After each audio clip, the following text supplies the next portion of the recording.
मद्र देश में अश्वपति नाम के धर्मात्मा राजा का राज्य था और उनकी कोई भी संतान नहीं थी।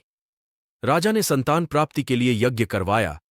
हरे ओम स्वस्ति न इंद्रो वृद्धश्रवा, जिसके शुभ परिणाम के बाद उनके घर एक कन्या का जन्म हुआ। इस कन्या का नाम सावित्री रखा गया। समय के साथ साथ जब सावित्री बड़ी और विवाह योग्य हुई तो उन्होंने द्युम्नसेन के पुत्र सत्यवान को अपने पति रूप में वरण किया। बता दें, सत्यवान के पिता भी राजा ही थे, लेकिन उनका राजपाट छिन गया था, जिसके चलते वह दरिद्रता में जीवन व्यतीत कर रहे थे। सत्यवान के माता पिता की भी आंखों की रोशनी चली गई थी और वह जंगल से लकड़ी काटकर उसे बेचकर अपना गुजारा कर रहे थे। वहीं जब सावित्री और सत्यवान के विवाह की बात चली तब नारद मुनि ने सावित्री के पिता राजा अश्वपति को बताया कि सत्यवान अल्पायु हैं और विवाह के 1 वर्ष पश्चात ही उनकी मृत्यु हो जाएगी।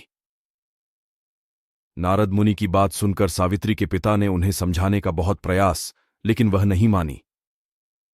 अंत में सावित्री का सत्यवान से विवाह हो गया। शादी के बाद सावित्री अपने सास ससुर और पति की सेवा में लग गई। फिर एक दिन वो दिन भी आ गया जिसका जिक्र नारद मुनि ने किया था, सत्यवान की मृत्यु।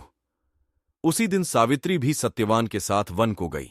वन में सत्यवान लकड़ी काटने के लिए जैसे ही पेड़ पर चढ़ने लगा कि उसके सिर में असहनीय पीड़ा होने लगी। कुछ वह सावित्री की गोद में सिर रखकर लेट गया। कुछ ही समय में उनके समक्ष अनेक दूतों के साथ स्वयं यमराज खड़े हुए थे। यमराज सत्यवान की आत्मा को लेकर दक्षिण दिशा की ओर चलने लगे। पतिव्रता सावित्री भी उनके पीछे चलने लगी। आगे जाकर यमराज ने सावित्री से कहा, हे पतिव्रता नारी, जहां तक मनुष्य साथ दे सकता है तुमने अपने पति का साथ दे दिया, अब तुम लौट जाओ। इस पर सावित्री ने कहा, जहां तक मेरे पति जाएंगे वहां तक मुझे जाना चाहिए, यही सनातन सत्य है। यमराज सावित्री की वाणी सुनकर प्रसन्न हुए और उनसे 3 वर मांगने को कहा। यमराज की बात का उत्तर देते हुए सावित्री ने कहा, मेरे सास ससुर अंधे हैं, उन्हें नेत्र ज्योति दें। यमराज ने तथास्तु कहकर उसे लौट जाने को कहा और आगे बढ़ने लगे, किंतु सावित्री यम के पीछे ही चलती रही। यमराज ने प्रसन्न होकर पुनः वर मांगने को कहा। सावित्री ने वर मांगा, मेरे ससुर का खोया हुआ राज्य उन्हें वापस मिल जाए। इसके बाद सावित्री ने यमदेव से वर मांगा, मैं सत्यवान के 100 पुत्रों की मां बनना चाहती हूं, कृपा कर आप मुझे यह वरदान दें। सावित्री की पतिभक्ति से प्रसन्न हो सावित्री से तथास्तु कहा, जिसके बाद सावित्री ने कहा कि मेरे पति के प्राण तो आप लेकर जा रहे हैं, तो आपके। तब यमदेव ने अंतिम वरदान को देते हुए सत्यवान की जीवात्मा को पाश से मुक्त कर दिया।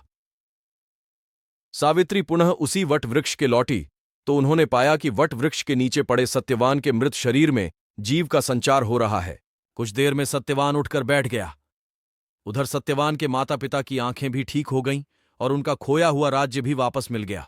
इसी तरह की और व्रत कहानियां देखने के लिए हमारे चैनल को लाइक और सब्सक्राइब करें।